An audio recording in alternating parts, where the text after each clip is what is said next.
জাতীয় নাগরিক পার্টির আহ্বায়ক নাহিদ ইসলাম বলেছেন, ভারত যদি বাংলাদেশের সঙ্গে সৌহার্দ্যপূর্ণ সম্পর্ক চায় তবে সেটা অবশ্যই সমতা এবং ন্যায্যতার ভিত্তিতেই হতে হবে। বুধবার দুপুরে চুয়াডাঙ্গার শহীদ হাসান চত্বরে পথসভায় কথা বলেন তিনি। বলেন, ভারতের অখণ্ডতা ও সার্বভৌমত্ব বাংলাদেশের উপর নির্ভরশীল।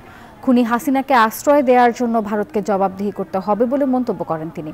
এছাড়া চুয়াডাঙ্গাতে এখনও যারা স্বৈরাচারী আমলের মতো চাঁদাবাজি করছে তাদের বয়কট করার আহ্বান জানান নাহিদ। এর আগে চুয়াডাঙ্গার আলমডাঙ্গা ও হাটবোয়ালিয়ায় পথসভায় অংশ নেন এনসিপির কেন্দ্রীয় নেতারা। ভারত যদি বাংলাদেশের সাথে সৌহার্দ্যপূর্ণ সম্পর্ক চায়, সমতা, ন্যায্যতা এবং মর্যাদার ভিত্তিতেই সেই সম্পর্ক হতে হবে। বাংলাদেশি কেবল ভারতের উপর নির্ভরশীল নয়, ভারত সম্পূর্ণভাবে বাংলাদেশের উপর নির্ভরশীল।